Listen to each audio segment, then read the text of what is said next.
बघा, कोणत्याही मनुष्याला जर जिवंत राहायचं असेल तर ज्या पद्धतीने ऑक्सिजन महत्वाचा आहे त्याच पद्धतीने त्या मनुष्याच्या शरीरात रक्तप्रवाह चालत राहणं, हार्ट बीट कंटिन्यूस राहणं सुद्धा महत्वाचं आहे.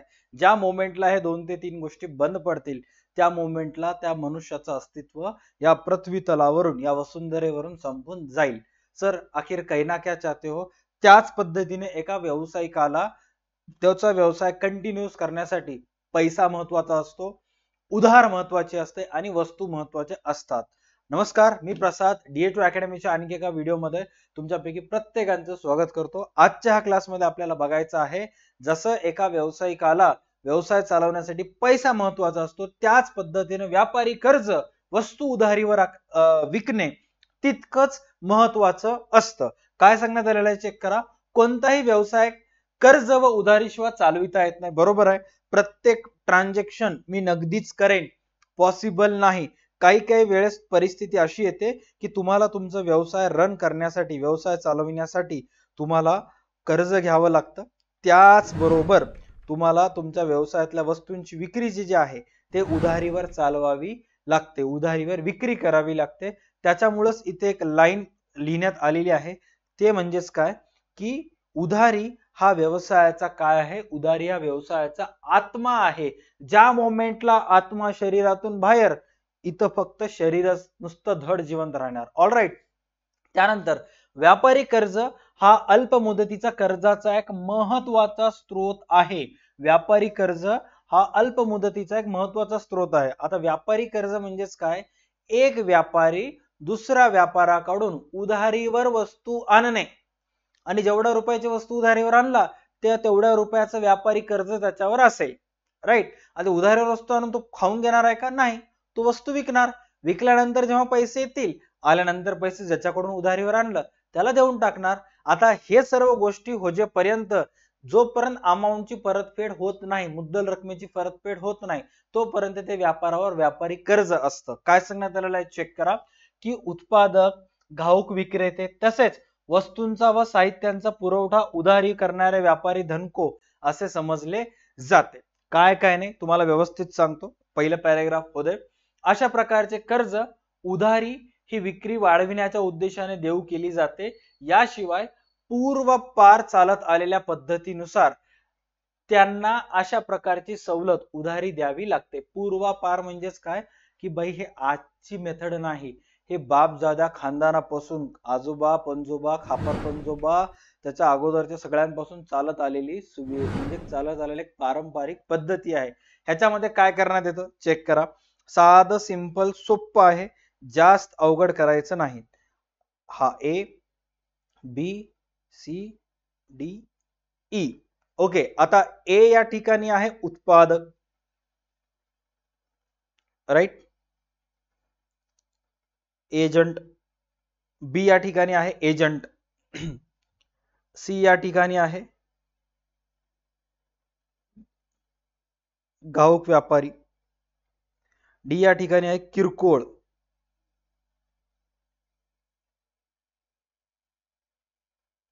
ई या ठिकाणी येतो ग्राहक.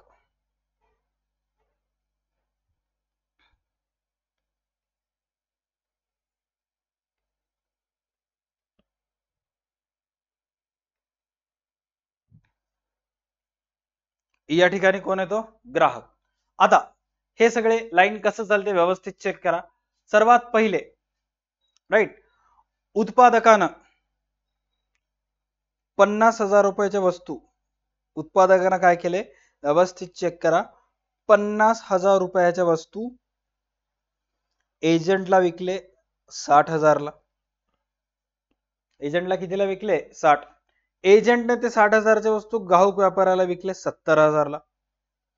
घाऊकने ते विकले किरकोळ व्यापाऱ्याला 80,000 ला. आणि किरकोळ व्यापाऱ्यानं ग्राहकाला ते वस्तू विकले किती हजारला? 90,000 ला. आता टाइम स्पॅन समजून घ्या. उत्पादकानं 1 एप्रिलला वस्तू विकले, एजंटनं 5 एप्रिलला वस्तू विकले. घाऊक व्यापाऱ्यानं, नीट लक्ष द्या, घाऊक व्यापाऱ्यानं किती तारखेला वस्तू विकले? 10 एप्रिलला. कारण ह्यानं वस्तू विकून ह्याच्याजवळ यायला 5 एप्रिल, आल्याबरोबर लगेच थोडे विकतील, 2-3 दिवस टाइम लागेल. यानं किती तारखेला विकला? 10 एप्रिलला. ह्याच्याकडून यानं 10 एप्रिलला वस्तू घेऊन गेला, यानं 15 एप्रिलला घेतला आणि ग्राहकापर्यंत यायला ते 20 एप्रिल लागले. आता ग्राहक म्हणाला किरकोळ व्यापाऱ्याला, बाबा आज 20 एप्रिल आहे, 30 तारखेला तुझे पैसे परत करून टाकतो. किती तारखेला पैसे परत करतो? 30 तारखेला. मग 30 तारखेला ग्राहकाने काय केलं? 90,000 रुपये या किरकोळ व्यापाऱ्याला दिले 30 तारखेला, 30 एप्रिलला. 10 दिवस वापरला ना, डन. किरकोळ व्यापाऱ्यानं 90 पैकी स्वतःजवळ 10 ठेवून घेतले, कारण त्याचे 10 होते. किरकोळ व्यापारी काय करेल? त्या 90 मधून 20 स्वतःजवळ ठेवला आणि 10 ठेवला, सॉरी माय बॅड. हा, कारण बघा ना, इथं लक्ष द्या, किरकोळ घाऊकने किरकोळला कितीला विकले? 80 ला विकले. 80च्या वस्तूने ग्राहकाला कितीला विकले? 90ला. हा 90,000 पैकी याला किती हजार दिला? 90च्या 90,000 दिला. त्या 90 पैकी यानं 10,000 काढून घेतले. हा किती देणं बाकी याला? 80. 10,000 काढून घेऊन याच्या जवळ आले 90, यानं याला दिले 80. याच्या जवळ पैसे आले 5 मेला, एप्रिलच्या नंतर मे, टाइम लागेल. आता हे कंटिन्युअस सर्कल तसंच चालत राहणार. यानं 10 मेला 70,000 रुपयाला दिले, त्याच्यानंतर यानं 15 मेला याचं याला 60,000 रुपये देऊन टाकले. आता एक कंटिन्युअस सर्कल असंच असतं. शॉर्ट मध्ये सांगतो, ज्यांची दिमागची बत्ती गुल झाली त्यांनी व्यवस्थित नीट लक्षात घ्या. 50,000ची वस्तू एजंटला 60ला विकला, एजंटनं 60ची वस्तू घाऊकला 70, 70च्या याला 80, 80च्या कितीला विकला? 90. ग्राहकाला वस्तू पोहोचले 20 एप्रिलला. ग्राहक म्हणला की मी 30 एप्रिलला पैसे देईन. ग्राहकाने 90,000 रुपये 30 एप्रिलला दिले. त्या 90 पैकी ह्यानं किती रुपये देणं बाकी आहे? किरकोळला घाऊक व्यापाऱ्याला 80. तर 90 पैकी 10 काढून घेतला, यानं 80 दिले 5 मेला. 80 पैकी यानं 10 काढून 70, यानं याच्यातले 10 काढून किती गेले? 60.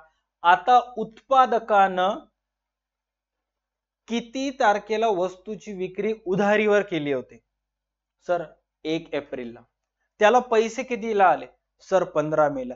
किती दिवस पैसे उधारीवर सोडावं लागलं? Sir 45 days. यालाच म्हणतात 45 दिवसाचं व्यापारी कर्ज.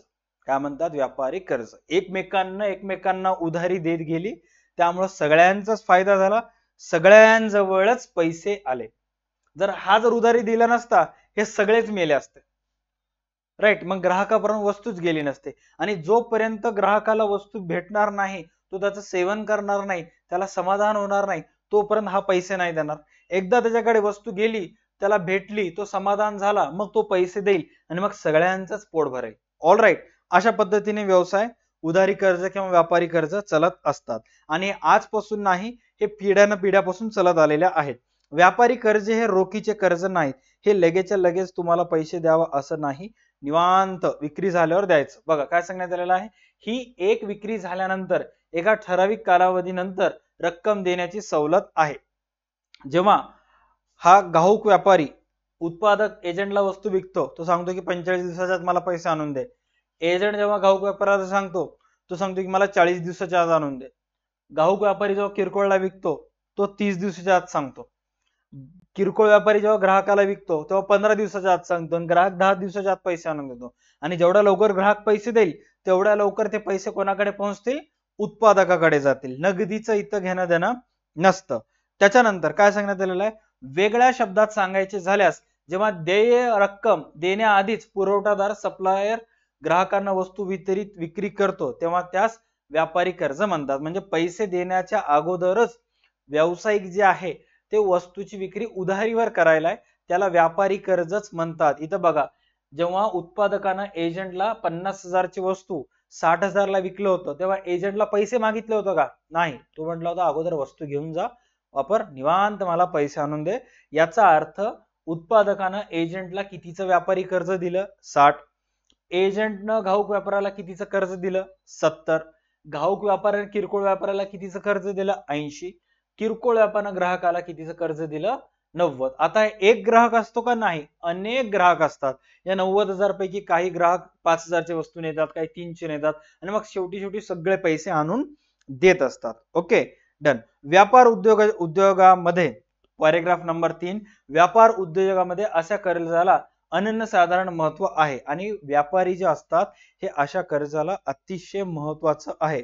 तुम्ही जर अशा प्रकारचे कर्ज तुमचा व्यवसाय देत नसेल, वस्तू उधारीवर विक्री करत नसाल, तर ग्राहक जे आहे बाजूच्या दुकानाचा ऑप्शन शोधतात, मग ते दुसऱ्याकडे जात असतात. सरळ सरळ सावकार तुम्ही देना का, ठीक आहे मी बाजूच्या सावकारावर जातो, त्यानं मला 10 दिवसाचं देवलेलं, तुम्ही तर तेवढं बी द्यायला तयार नाही असं म्हणतात. मग आपली गिऱ्हाईक मार खाते. एकदा गिऱ्हाईक गेली की वापस येत नसते. राईट. त्याच्यामुळं कुठं ना कुठं आपल्याला जे आहे गिऱ्हाईक मेंटेन करावं लागतं.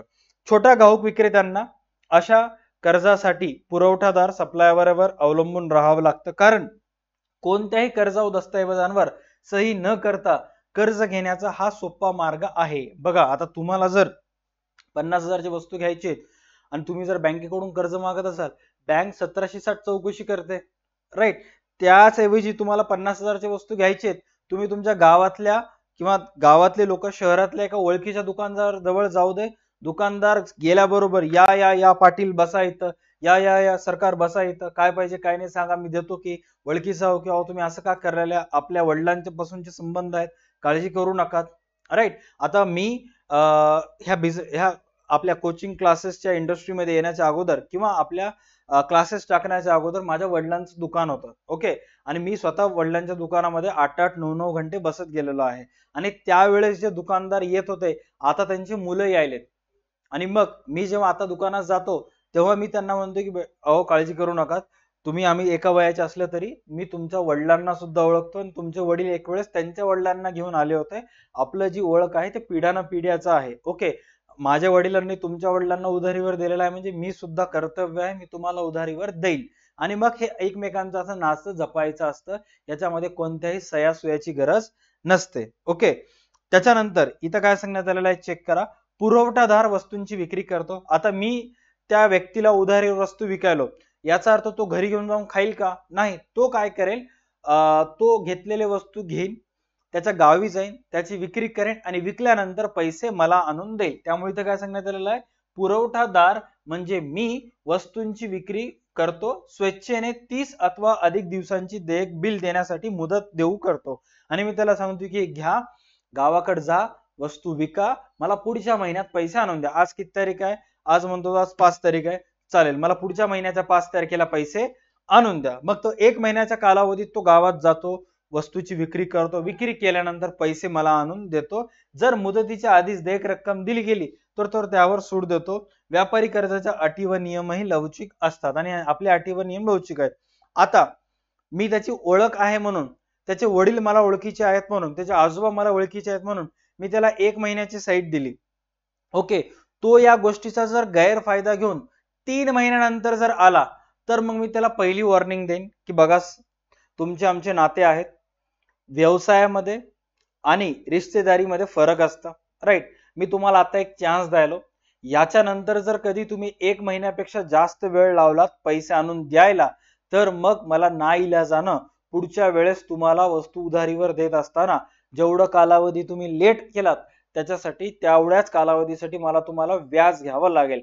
आणि रिश्तेदारीमध्ये आणि व्यवहारामध्ये फरक असतो. तुम्ही जर जाऊ दे की ओळख आहे म्हणून केलात तर तो पुढच्या महिन्यात 3च्या ऐवजी 4 महिने लावतो, 4च्या ऐवजी 6 महिने लावतो आणि मग कधी कधी येतच नाही. मग आपले आलेले पैसे काय होतात, बुडतात.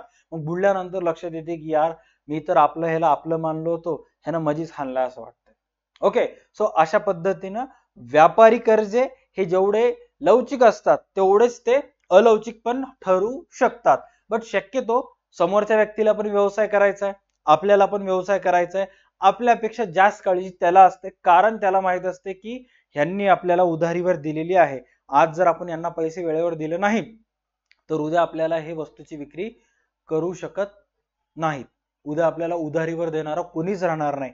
मग अशा वेळेस आपल्यापेक्षा जास्त काळजी त्यांना असते, ते स्वतः मालाची विक्री करतात आणि 5 तारखेच्या अगोदर आपल्याला वस्तू देऊन टाकतात. ऑलराईट. डन. सो अशा पद्धतीने काम करतात. सो हे अनाउन्स करायला अतिशय आनंद होते की आपला हा चॅप्टर जो आहे तो पूर्ण संपलेला आहे. फक्त आता एक छोटंसं टॉपिक राहिलेला आहे, मालकीचे भांडवल व कर्जाऊ भांडवल हे पुढच्या क्लासमध्ये घेऊ. त्याच्यानंतर मग ऑब्जेक्टिव्ह झाले की हा चॅप्टर संपला. ओके, भेटूयात पुढच्या क्लासमध्ये. तोपर्यंत पाहत राहा तुमचं आवडतं युट्यूब चॅनल DHU अकॅडमी. चला bye, take care and stay connected. भेटूयात पुढच्या क्लासमध्ये.